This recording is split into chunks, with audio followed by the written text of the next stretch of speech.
Les commandes permettant de réduire l'exposition des patients. Les commandes disponibles sur l'appareil permettant de réduire l'exposition des patients sont principalement la radioscopie pulsée et le mode faible dose. Nous allons favoriser la radioscopie pulsée car elle va permettre de réduire l'exposition du patient sans réduire la qualité d'image. En effet, l'exposition, le tir de rayonnement X, sera cadencé et permettra de réduire l'exposition. À l'inverse de la radioscopie pulsée, de la radioscopie continue, qui elle délivre des rayonnements en continu, de la radiographie numérisée, qui elle délivre de façon succincte mais forte un rayonnement important, c'est celle qui est utilisée pour les radiographies en salle de radiologie. Elle est indiquée DR pour Digital Radiography ou RN pour radiographie numérisée en français. La cartographie artérielle, le roadmap, ou la soustraction, qui dans les deux cas utilise un système de soustraction d'une image de masque, ou le mode ciné numérique qui permet d'enregistrer directement de l'image. Va donc favoriser l'utilisation de la scopie pulsée qui pourra être enregistrée également. La scopie pulsée offre le meilleur rapport qualité-image par rapport à la dose délivrée. L'affichage au pupitre de commande de l'Arceau Siemens. On retrouve sur l'appareil la tension en kilovolts, le courant en milliampères et le temps en minutes. On retrouve différentes autres touches qui vont permettre de paramétrer l'acquisition. Les modes qui permettent de réduire la dose, on vient d'en parler, le principal, c'est le mode scopie pulsée. Il permet de réduire la dose patient en envoyant les rayonnements X par pulse répété et non en continu. Il est donc nécessaire, si ce n'est pas déjà automatique lorsque vous allumez l'appareil, d'appuyer sur cette touche avec l'œil et les différents créneaux permettant d'indiquer lorsque le point est rouge que vous êtes bien en mode scopie pulsée. À défaut, vous pouvez utiliser le mode simple automatique qui est un mode de scopie continue qui va paramétrer automatiquement l'acquisition. Pour bien utiliser le mode radioscopie pulsée, il est important d'utiliser la pédale ici de gauche avec l'interrupteur de gauche de rayon X qui lance la radioscopie pulsée, c'est-à-dire le mode option de l'appareil. Lorsque vous utilisez la pédale de droite, vous êtes forcément dans le mode de secours qui est le mode de scopie continue. Afin de réduire l'exposition, vous pouvez utiliser également les diaphragmes. Vous retrouvez ici sur cette icône circulaire la modélisation de la fermeture des diaphragmes avec la touche de gauche, c'est ça qui est important, et l'ouverture avec la touche de droite. Cette fermeture des diaphragmes est très importante pour deux raisons. Elle permet de réduire l'exposition des patients qui serait inutile, puisqu'elle concernerait un champ que vous ne regarderiez pas. Et elle permet aussi à l'appareil de mettre en place son système automatique sur la zone qui vous intéresse. Plus vous réduisez le champ sur la zone d'intérêt, plus les paramètres vont être adaptés à cette zone. A l'inverse, il n'est pas recommandé d'utiliser les modes qui augmentent la dose patient. Néanmoins, vous êtes libre de les utiliser de façon ponctuelle pour améliorer la qualité d'image dans certains cas. C'est en effet le cas du mode graphie, à utiliser très rarement, uniquement en fin d'intervention.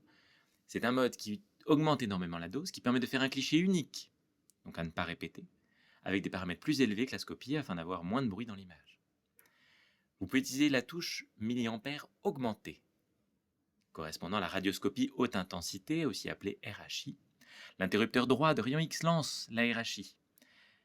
Cela réduit le bruit de l'image, mais augmente le courant et délivre une dose plus forte qu'en mode normal. Attention, ça n'est intéressant que si vous voulez diminuer le bruit. Ça ne permettra pas de traverser mieux un patient d'une corpulence élevée ou un matériau d'une densité élevée. Dans tous les cas, ce mode va délivrer une dose plus forte qu'en mode normal. L'exposition du patient peut être très rapidement très élevée et c'est toujours dans cette utilisation que l'on a le risque d'arriver à une radiodermite. La RHI ne doit pas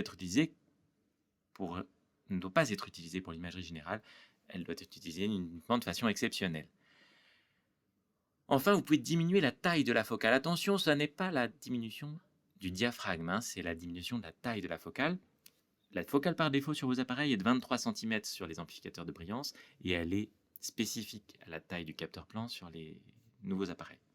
Avec une focale plus petite, vous concentrez le faisceau sur une zone plus petite, de 15 cm ou de 11 cm par exemple. En concentrant ce faisceau de rayon X sur une zone plus petite, votre qualité d'image est augmentée, la résolution spatiale est améliorée, le contraste est amélioré, mais la dose à la peau du patient est augmentée. À utiliser donc pour améliorer la qualité d'image, mais de façon ponctuelle. Sur l'appareil général électrique, les modes qui permettent de réduire la dose sont à nouveau le mode de scopie continue, scopie pulsée, pardon, et le mode faible dose. Donc pour configurer le mode d'imagerie, vous pouvez appuyer sur la mode de barre d'état du mode d'exposition en 1 en bas à gauche de votre écran et choisir la touche scopie pulsée. Vous pouvez choisir et sélectionner la fréquence d'impulsion. Plus votre fréquence d'impulsion est basse, plus votre exposition du patient sera faible. Si votre patient est immobile, par exemple en orthopédie, la fréquence la plus basse est à privilégier. Si vous avez besoin de visualiser le déplacement d'un produit de contraste, ou si vous êtes à proximité d'un organe mobile tel que le cœur, vous êtes susceptible d'utiliser une scopie pulsée avec une fréquence plus élevée. Inutile de dépasser 24 images par seconde ou 24 pulses par seconde, votre œil n'est pas en mesure de toute façon de voir une cadence plus élevée.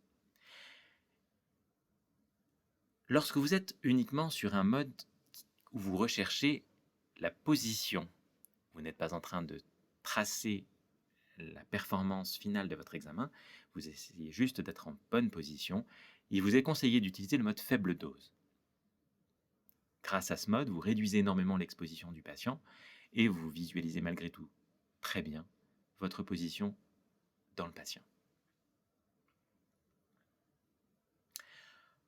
Pour finir sur ces modes d'acquisition, vous voyez que le mode scopie continue correspond en fait en exposition à un mode de 30 pulses par seconde, puisqu'à 30 pulses par seconde, la durée du pulse est suffisante pour que vous soyez identique à la scopie continue. Vous voyez qu'en 15 pulses par seconde, vous réduisez de 50% votre exposition patient. En 7,5 pulses par seconde, vous êtes à 25% seulement de l'exposition que vous auriez eu en scopie continue. Et à 3 pulses par seconde, seulement à 11%. Vous voyez que utiliser la scopie pulsée avec une cadence faible vous permet de réduire d'environ 90% l'exposition de votre patient. C'est donc la meilleure solution, le meilleur moyen de réduire votre exposition patient et également l'exposition des travailleurs qui vous entourent, puisque les deux sont liés.